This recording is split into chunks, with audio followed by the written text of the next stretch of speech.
Good morning. Panelists, will you please join me on stage? My name's Alan Ohnsman. I'm a senior editor at Forbes, covering clean tech and advanced mobility for many years now. And this panel, I've been looking forward to it because it combines a couple things I like.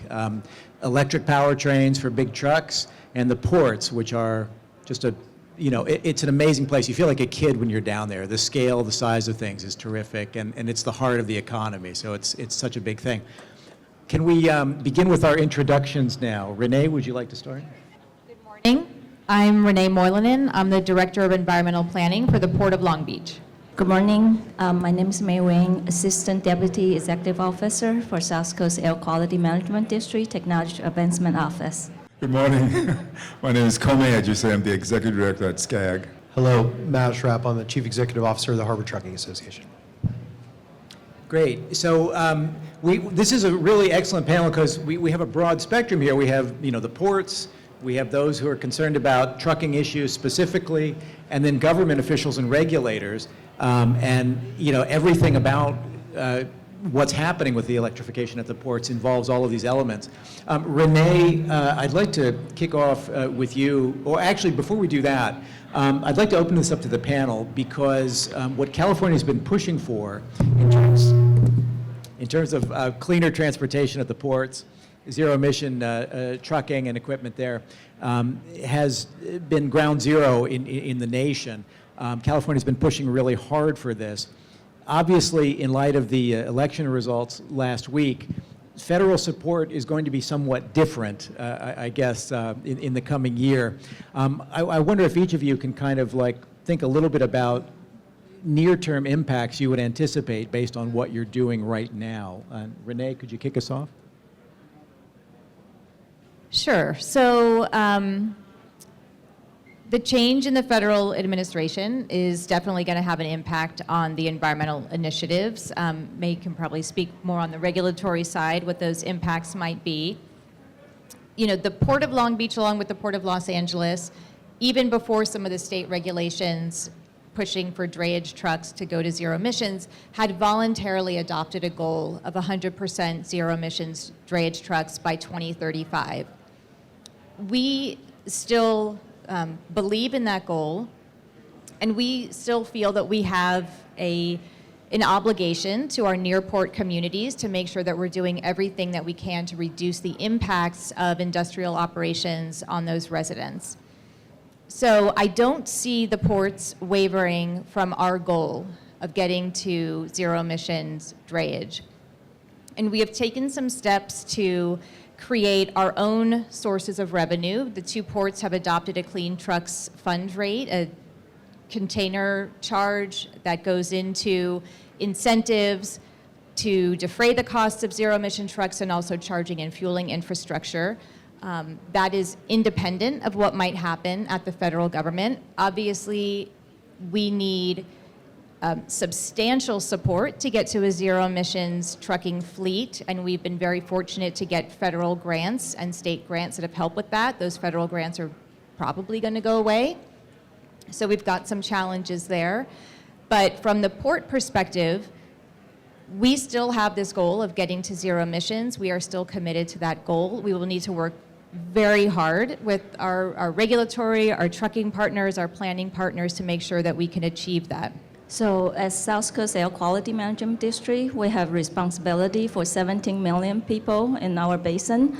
And the last few years, we have been pretty successful at obtaining grant. So most recent $500 million CPRG award is gonna help us moving toward to the goal. And the past 20-some years, we have been implementing incentive program to replace originally diesel equipment now to zero emissions, and now last couple of years we've been really focusing on building up the infrastructure to fill in the gap of deploying zero emission vehicle and the supporting infrastructures. So with what we have established with our OEM and the funding we have and the implementation strategy we have, I I'm pretty optimistic that we are still going to move forward to what we have and build on what we already have. And with all the funding that we have got from federal, we are going to be, working on the project that we're implementing using the money and continue to develop the technologies and build out the infrastructures to meet the goal of a zero emission and support all our partner agencies on the goal of moving to zero emissions. I think the answer's already been had. My sense is because we live in California and we've had experience with this type of administration before, and the experience there was that we had a very reluctant federal government as a partner, and the expectation is we will maybe have another reluctant federal partner. But I think as Renee and Maya said, the plans that we have, at least for us at SCAG, ours is a long game. So we're looking 20, 25 years out, and we are already on a trajectory or glide path that will not change significantly over the next 4 years. I think the impact that we expect might be that we will not have the level of funding that we would have expected from the federal government. We may be on the really, really sad end of the spectrum. We could actually have some monies clawed back. So that is the fear. But over time, when you look at the policies that we have in place, what's in our long-range plan, the projects that we're proposing and how we fund them typically is not federal government heavy. Our commitment to sustainability and climate action, I think, continues in spite of whatever administration you have at the federal level. It's been an interesting week, I can tell you that much. If I had a nickel for every time someone has asked me over the past, 8 days of whether or not all these environmental initiatives are going to go away now. People just think they can do whatever they want, that now that there's a new administration who's historically had a pretty negative view of electric vehicles, my response to them is we don't know exactly what's going to happen. There's waivers that are up on the EPA's desk right now that need to be approved, 8 in total, as I was reminded. It's not just trucks, it's hovercraft, it's locomotives. You have low NOx engine standard as well. You have a waiver that's already been issued, the Advanced Clean Trucks rule, which is a mandate on the percentage of vehicles that can be sold in California by original equipment manufacturers and their dealer partners. So there's a lot of uncertainty on the regulatory front. Where the fear comes in is on the incentive side. Now, while not everyone is dependent upon federal money, there's been a lot that's been coming out lately. There's been some very proactive measures by the federal government to encourage that domestic mining and production of rare earth minerals to create a domestic battery supply so we can get off, a single country provider who controls 80% of the battery market. We have tariffs that we're looking at. There are a lot of things that we need to be concerned about. Now, I've always said and will maintain that if the technology works, if you incentivize it, you do not need regulatory policy to get people to use it in our industry. They will naturally use it. If it's cheaper, if it's better, if it's more efficient, they will naturally use it.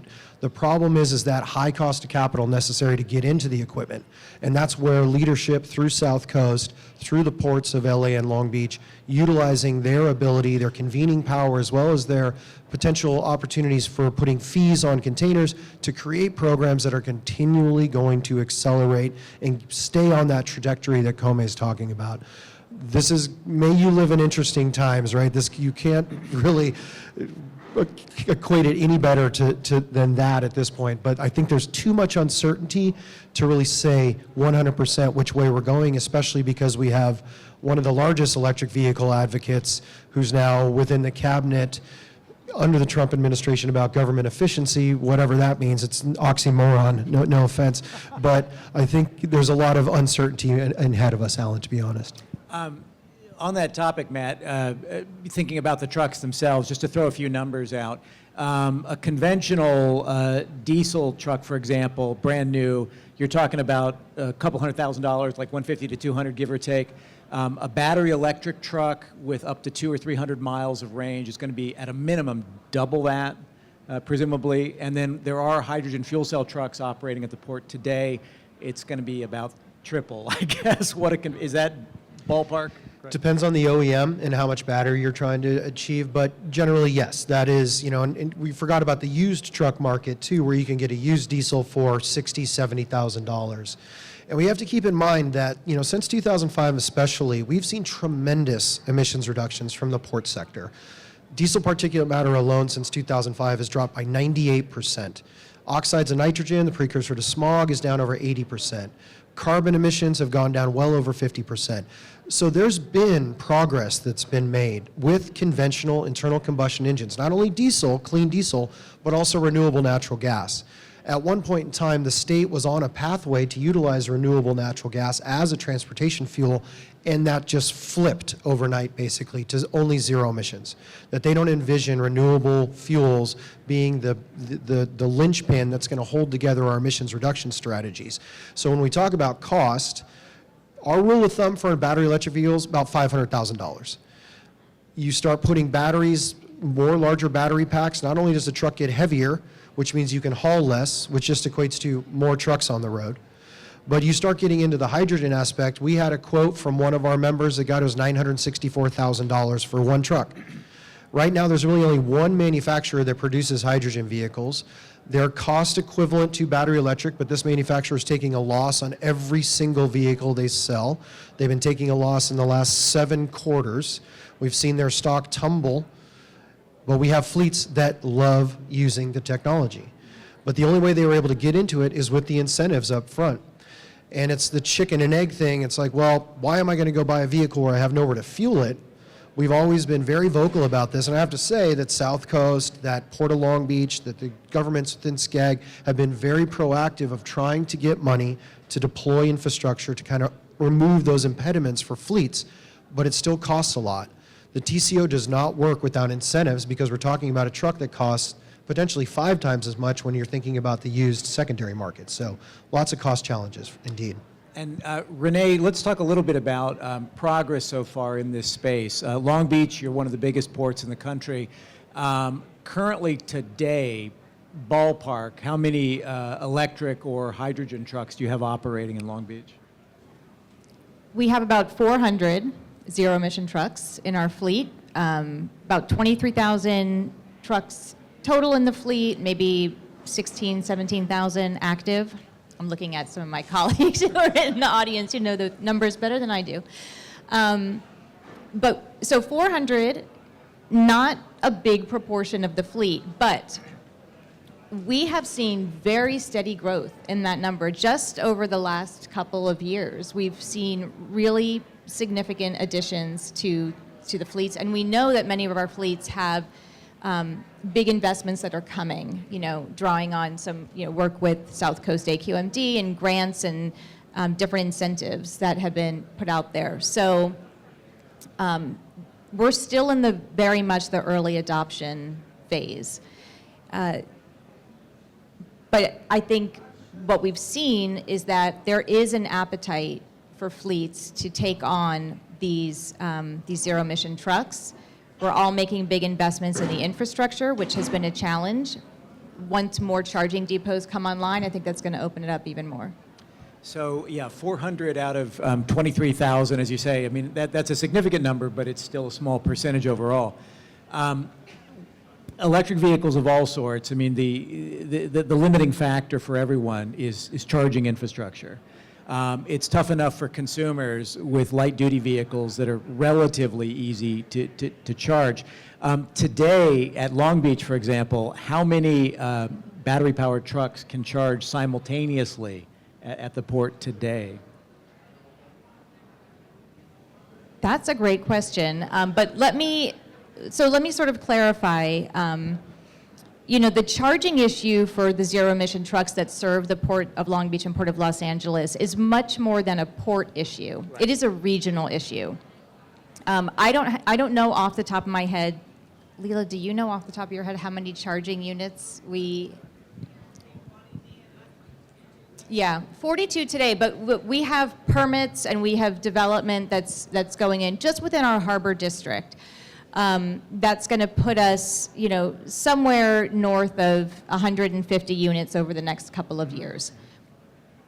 The challenge with charging drayage trucks, and Matt can probably speak to this a little bit better, is in order to solve the drayage charging problem, we also have to solve a drayage parking problem. The drayage industry, many of the operators are they're independent owner-operators. They've got 1 truck, 2 trucks, and they park the trucks near their home, on the street. We can't charge trucks like that. You need a centralized depot where you're bringing the electricity to power them.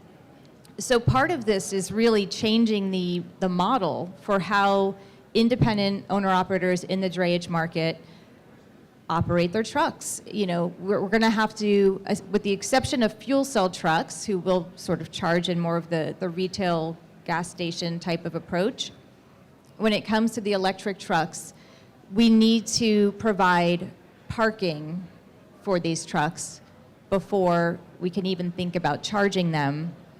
And the land near the ports is very expensive, and there's not a lot of vacant land. So this is really a regional issue that we have to work with all of our partners to identify lands that can support parking overnight for drayage trucks for the independent and small fleets, and then we can build out that charging infrastructure.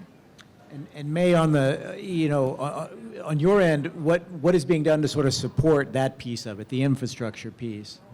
So during the past 2 years, we have awarded allocate over $200 million on heavy-duty charging infrastructure. That's approximately 1,000 chargers. And so those chargers will start going online in the next few years. And the recent award of a CPRG, which is $500 million, $200 million will be sitting aside to support the charger, which is another 1,000 chargers will be deployed. And through our Moilanen program, which is also in the community air protection program, we are also awarding some hydrogen filling stations. So I think the next few years we're going to have a lot of charger coming online, and we work closely with Pelagius, Greenland, which is at the tanker side in Pelagius, they have 95 heavy-duty chargers they can be charging simultaneously. And we also encourage them to have a renewable power generation to sustain and reduce the cost of ownership of this vehicle. And also we encourage them to have on-site power generation, zero emission linear generator, methanol fuel cell, to really fill in the gap of demand charges. Because a lot of times it's not just charging, it's the high cost of the electricities, and the grid cannot support. So we are working on both ends to not just the charging side, also on vehicle side. We try to work with OEM to develop some high efficiency vehicle, so they need less charge and fast charging batteries and high power chargings. So that way, because a lot of times it's just not the infrastructures, it's a lot of different things, and workforce training, education to service this equipment, and sustain what we have to deploy. So that's.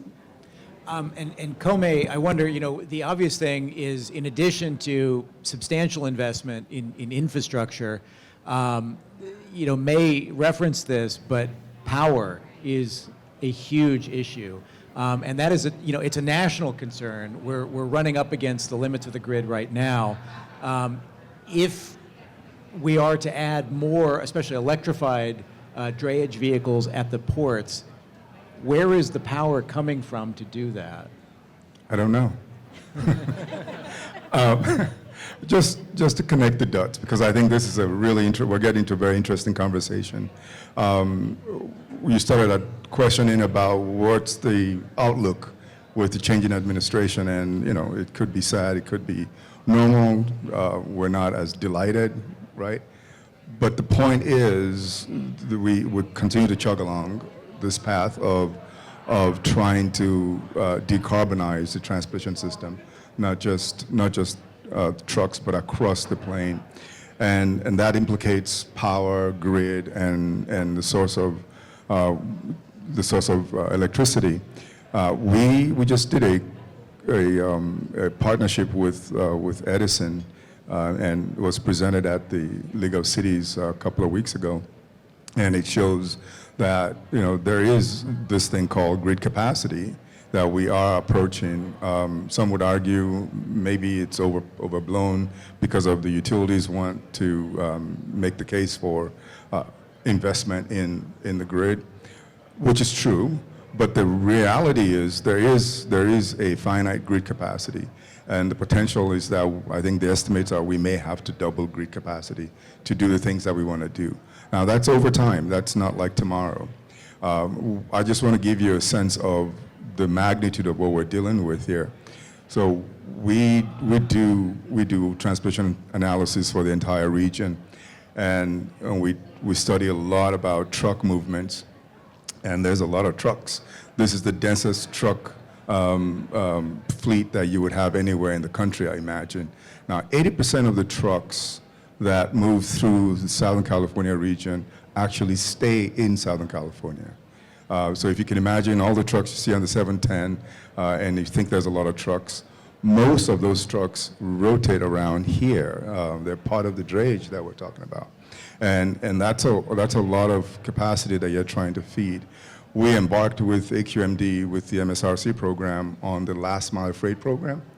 And what we were trying to do with that program that was funded through the AQMD was to sort of have a proof of concept of having smaller fleets and independent owners begin to self-service with electric infrastructure, with infrastructure, and also to help them with what Matt was talking about, the subsidy of being able to afford to make the transition into a clean technology. And it's been very successful. The EPA grant that May referred to has about $50 million of that will continue to supplement the last mile freight program that we have.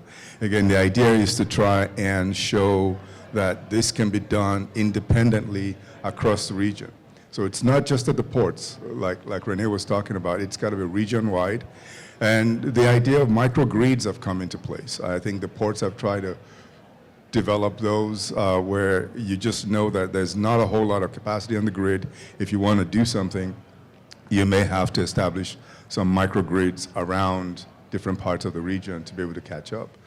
We haven't even talked about hydrogen and what Ajise is doing, what potential that could have. So I'm more of a long-term, view of this. I have more of a long-term view of this, and oftentimes we are so concerned about the short term that we constrain ourselves in the thinking of what the possibilities are. I think over the long haul, there is absolutely a need for government subsidy. Otherwise, we can't, you can't run a business where you have a choice between buying $200,000 equipment and a $600,000 equipment, and you pick the $600 equipment because you just want to be nice. You have to see the through line there where we have to have government subsidy, which is what the grants are about, which is why we're a little concerned about having a not so friendly administration, because we need all sources of revenue. But I think the story, maybe the positive story here, is that we figure this out in a way where there's some self-generation of revenue outside of the federal support that we might lose, but that's going to be a constraint. So the long and short of the story is, yes, there will be a need to expand the grid. There will be a need to fund infrastructure. There will be a need to support independent users and fleets with some capacity to be able to change over. But over time, we're going to be able to get there. What we might need to consider now is whether our timing is a little too fast to get there. I think we're beginning to see that the timing was aggressive and it's pushed us, but maybe we're at a point where the timing may be unrealistic just because we're not going to be able to fund all of these things that are necessary to get us there. But by no means are we changing course where we're deciding, oh, we don't need to decarbonize anymore. So that's not the story. The story is how quickly do we get there and where are the resources coming from. Matt, I wonder, touching on some of these issues, the practicality and how use of, and we'll stick with battery for a moment. We'll get to hydrogen, I think, in a bit. But with the electric trucks, From your members and the companies that you represent, what is the feedback? What is the sense, separate from cost, like the day-to-day, working with these vehicles? What's that like? Well, and to put the 23,000 number in context, right, and as Renee alluded to, there's about 15 to 17,000 trucks that are regularly operating at the port every single day. It's at least 6,000 to 7,000 unique vehicles moving monthly, anywhere from, in the low times, 200,000 gate moves, in the high times, well over 400,000. There is a lot of volume coming through these ports. We also have to remember that for every 4 containers, there's 1 job created somewhere here in either the local region or throughout the country. Because as was alluded to, while a lot of the trucks stray here, we have a lot of discretionary cargo that comes through our gateway that gets put onto rail and is taken to points interior. I have members who have been operating electric vehicles since 2017. The first iteration of heavy-duty electric trucks that came online, my members were the ones who deployed them. There was a lot of pain deploying those trucks because when the truck's not moving, it's costing you money, right? It's evolved. We've come a long way from 4 hours of charge, from 4 hours of work. We still have some challenges. I will tell you that the fleets who use these trucks, they love them. They absolutely love them. With a small little asterisk on the end of that. It's not unconditional love, let's put it that way, right? And as much as I'm all for centralized planning, we still need to think about the costs and the opportunity, the capability, the availability of charging infrastructure or, fueling, well, we're not talking about hydrogen, but let's just call it fueling infrastructure. This is where there's a little bit of consternation that keeps people up at night. You have also range anxiety. Right now, you use an internal combustion engine, you fuel that thing up in about 15 minutes, you can go 1,200 miles before you need a refuel. Right now, the best case scenario with some of the latest generation of battery electric technology that has moderate 4 to 450 kilowatt hour battery packs, you're getting about 220 on the high end. So in a regular shift, depending on how many turns you can get in the port or how far you're going from LA to the Inland Empire, or if you're doing what we call mini land bridge out to local rail yards or distribution centers, that it can work. But you can't go past a certain point because it's a point of no return. When we think about this opportunity charging, and granted, when all of this started, there was only 2 chargers in the port. It was the Terminal Access Center. And speaking of kind of this myopic view of trying to achieve short-term gains, the ARB is the Air Resources Board, for those of you who don't speak California acronyms. CARB, that's one thing that the state of California does great is acronyms, by the way.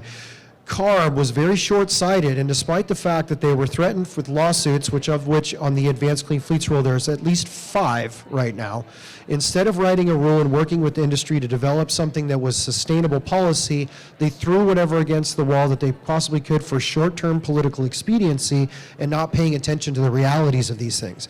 Yes, electric vehicles have been around for a long time, right? The trucks work in limited use case. And that's why when they do work, when you can come back to your base, charge overnight, and keep in mind also we have 2 shifts at the ports of LA, Long Beach, and in Oakland. So you work in the day and you can work at night. If I have an asset, I want to maximize that asset by slip seating it, where my butt's in the truck that day and someone else's butt in the truck that night.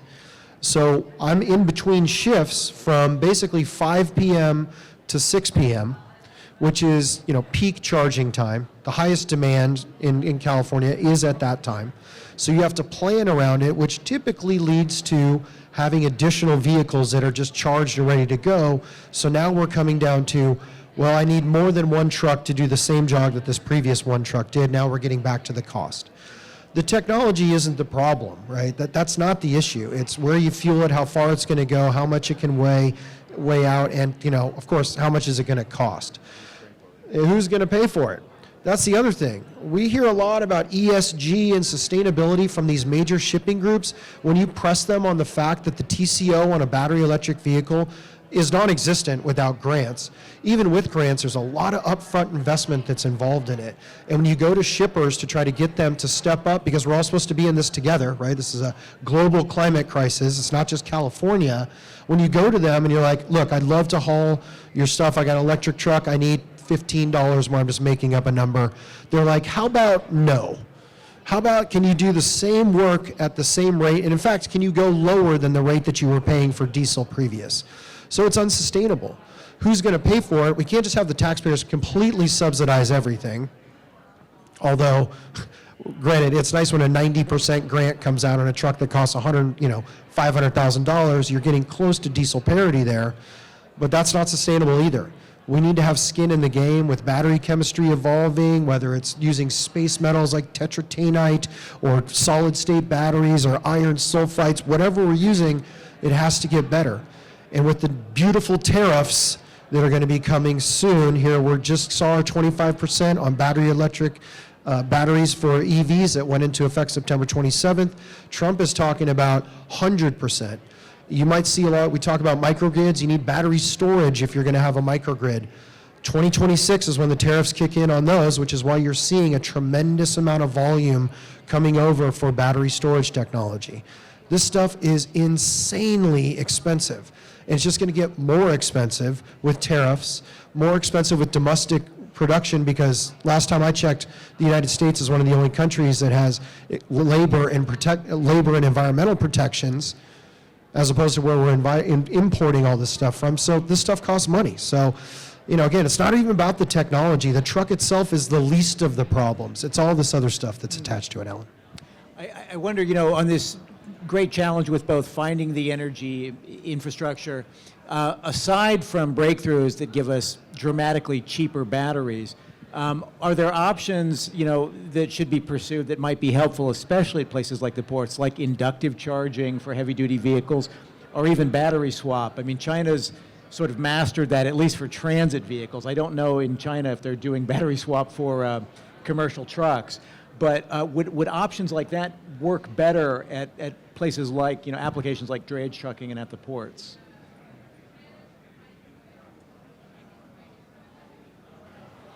So there are definitely technology developers who are looking at that, inductive charging and also battery swapping. Drayage is obviously a lot more decentralized than transit. It's not fixed routes, and so that's a big challenge. The Port of Long Beach, Port of Los Angeles, we have a technology advancement program. We have funding for these types of demonstrations. We are involved in these types of demonstrations. To me, we've got some maybe more urgent issues to work on first. Just kind of socializing the industry to a zero emissions model and also identifying some of the real operational challenges. But almost undoubtedly, there will be cases where there are operators who find that battery swapping or inductive charging makes sense for their operations. Probably not going to be a one-size-fits-all approach for the drayage industry. Every operation is a little bit different. Every operator is going to have to make that call. And my wonderful team here from Technology Demonstrations, in the past we have worked with OEM to develop technologies that for longer range. Probably 200-300 of that 400 zero emission are part of our projects that deploy. So we're going to be continuing working on the technology to see what is the best fit for different fleets, either hydrogens or with the batteries. And in fact, that we have a couple of projects we're looking at some high capacity batteries. So hopefully that can be somehow equivalent, and the weight is an issue too. So hopefully somehow that you can find a sweet spot between battery and hydrogen. So, as a regulatory agency, we're still going to continue to work on the technology developments and partner with the major OEMs and bring the factory in the United States. A lot of federal grant already require that to have Make America, Build America requirements. So I think a lot of manufacturers are prepared to bring their manufacturer into U.S. Yeah, I think I just saw this week, it was at CATL, which is, I think, the biggest supplier of cells for trucks in the electric trucks in the United States, is interested in possibly setting up a domestic manufacturing facility here, but it's not clear yet whether the new administration will be cool with that. But Kome, do you want to jump in on this? Yeah, I just wanted to quickly add that I think we have to keep in mind, Drayage is a business, and they're humming. And so as we talk about technologies, there's a gestation period you have to keep in mind with any technology, whether it's, inductive charging or battery swaps. When do you get to a point where it's practical enough for somebody who's running the business to adopt that? And again, this is why I feel like the long game is always lost in the quest for the new shiny object. And when we keep in mind that, these folks that are out there running trucks, they're making a living trying to do it. They're trying to make a living trying to do that. And so we have to be sensitive to the fact that we're still trying to operate an economy while we're dealing with technology, and this technology needs to be given time to catch up. That's where the issue of who pays for that? Who pays for that time for technology to catch up to where it's actionable? And I don't want to lose sight of that. Kome, I'm looking forward to your gubernatorial campaign. I will be there volunteering and walking districts for you. On the technology piece, battery swapping, there are commercial vehicles in China that do battery swapping. They just had a huge symposium in Sacramento. UC Davis put it on specifically on battery swapping technology. While the OEMs, and again, sorry about the acronyms, I've always been admonished, the original equipment manufacturers, those are the people who build the trucks, right? When you go to them and talk about battery swapping, it is like they gloss over. They are not pursuing battery swapping technology. And, it makes sense. There's a company from Australia called Janus Electric. They'll take, it has to be a 2016 or later diesel internal combustion truck. They'll gut it. They'll put their own drivetrain in with battery swapping. It's just a forklift comes and sticks the thing in. It takes like 2 minutes, if even. Then the batteries sit on the facility, which can be used to be charged, slow trickle charge, which is our favorite kind of charge, and also be used to power the building itself. I've had members, when Janus came to the North America, when they came to our organization, we had a great meeting with them. Everyone's excited about it. It's super expensive, but it's cheaper than a $600,000 brand new truck, right? So, but they haven't really been able to gain a foothold here because they're up against their traditional OEMs, and the grants that are out there, it's more like technology advancement. We're not in a repower for zero emissions grant world thus far. It's difficult on the upfits. You have to kind of have an upfitter permit to already be building vehicles and then sell those through HVIP, Hybrid Voucher Incentive Program. So the technology's there. Inductive charging is also pretty cool, but it's like super expensive also. It takes a long time to build it out. There's a thought, well, those trucks are just queuing in, for what seems like hours at a time, just trying to get into a marine terminal. But those are private businesses, those marine terminals.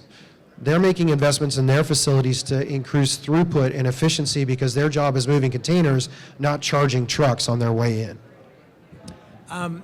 So getting back to one of the other things that came up, I would like to talk a little bit about hydrogen, because obviously for trucking, that's been one of the most interesting, potentially exciting areas in the last few years, although things aren't necessarily working out quite as fast or as easily as some had hoped. It does hold the promise of faster refueling time, greater range, and it's a little more, it's less of a lifestyle change, I guess, for the truck operators. I mean, it's high pressure fueling that happens over a certain period of time. I spent a day with one company that has 50 Nikolas down in the Port District. They love the trucks. I mean, the drivers love them. They're great. They're quiet. You don't have air brake. I mean, the brakes are quiet. Everything about it's terrific. Refueling time, I know folks say with hydrogen, it's comparable to diesel. Not so much. It was, I think when we fueled up, it was easily 45 minutes, give or take. And that's assuming the compressors are working fine. So the other issue, of course, with hydrogen is cost and availability. Currently, there is not a lot of surplus hydrogen available for cheap, and that also complies with low carbon guidelines. So I just wonder from the panel, do you have any sense of what we should expect with hydrogen? I mean, as Matt pointed out, there is one company that's pushing hard to get these things out there, and it's probably running a little bit ahead of where the market is and perhaps where the fueling industry is on that. I'll jump in on that. So the fleet that you're talking about, is an HTA member. They love the trucks. They truly do. The fueling isn't the truck necessarily, it's the fueling infrastructure, because they kind of ran to market with, you come to a fleet and you're like, look, I got a truck and I got infrastructure. It's like, beautiful. Where do I sign? The fueling the fueling dispenser wasn't spec'd necessarily for commercial fueling, which is repeated fueling, constant. I mean, these trucks are moving all day long, right? Again, if you're sitting there fueling for 40 minutes with hydrogen or 90 minutes with electric, that is downtime that you're paying your driver for to basically sit there and wait. It's not very productive. So I think we'll get over those technological hurdles. One reason why hydrogen is so expensive, because you have to transport all by truck. And so we look at the Angeles Link that SoCalGas is working on, that ideally some pipeline gas will come through. You obviously have the color spectrum of hydrogen, makes it challenging as well. But when I talk to my fleets they're more excited about the hydrogen prospect for all those things you mentioned, Ellen. Fueling time, range, weight.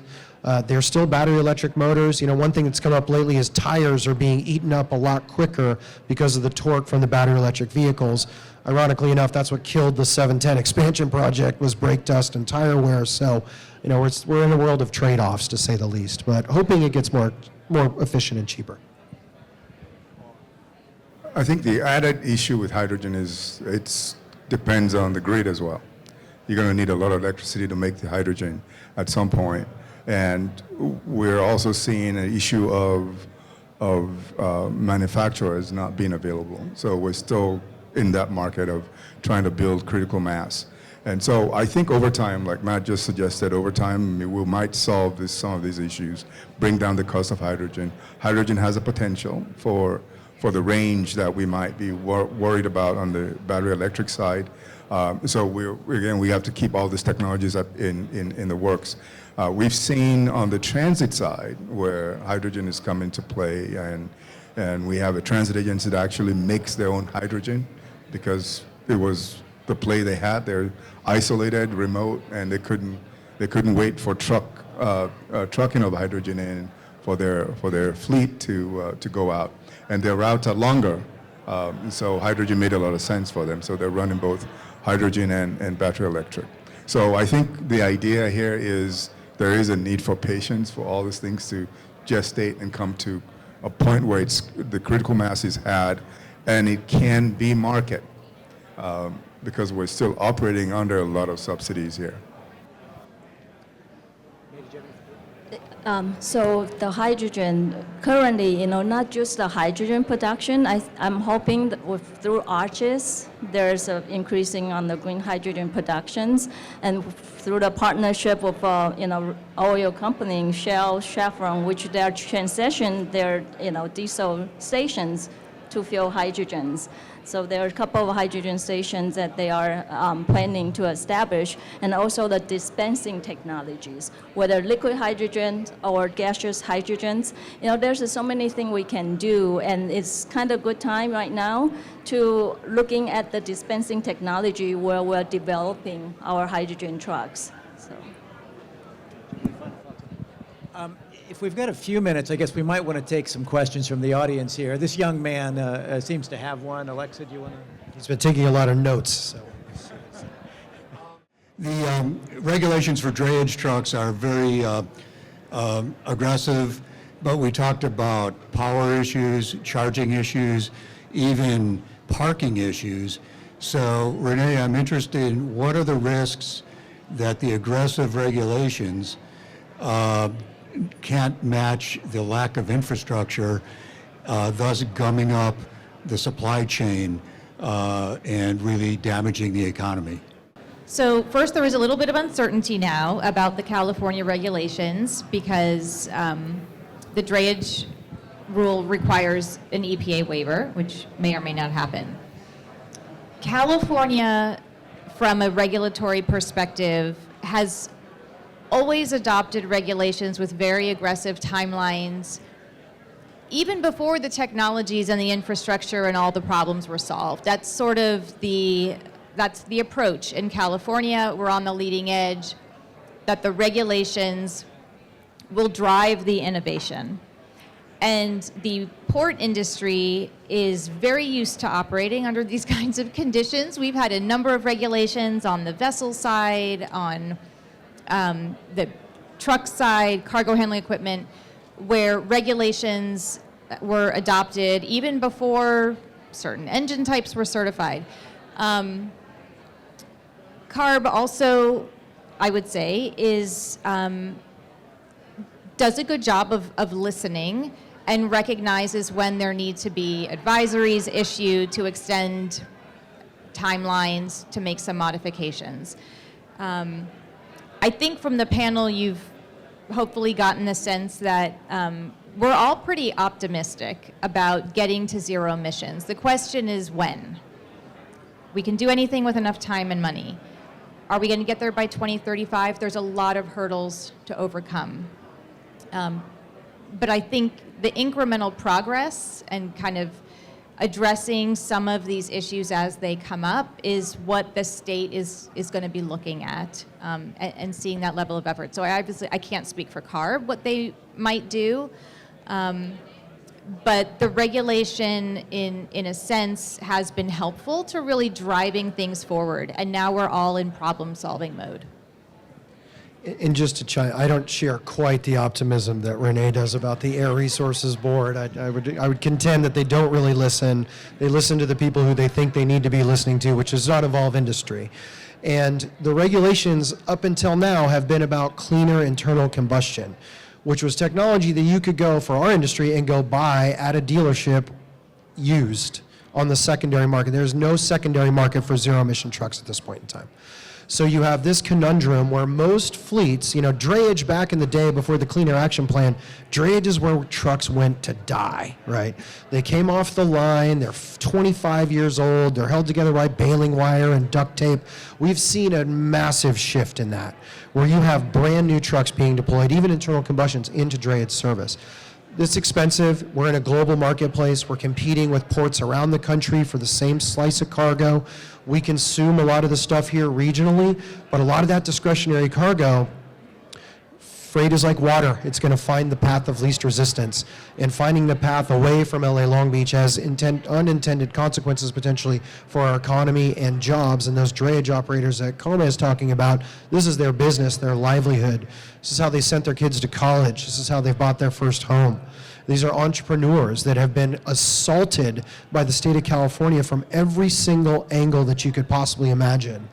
We're on the leading edge, but I'd say it's more the bleeding edge. That this is painful. And going from a regulation that requires cleaner internal combustion is like going from 0 to 100 miles an hour over a few months. This is going from 100 miles an hour to 1,000 miles an hour in a matter of a couple weeks. And it's going to have, people are going to, I don't know how many bodies are going to line the side of the road on our way to Zevtopia, as I like to call it. But now, if anything, and there's a lot of hangdog looks out there because of the election. What I tell my friends and colleagues, look, this is California, all right?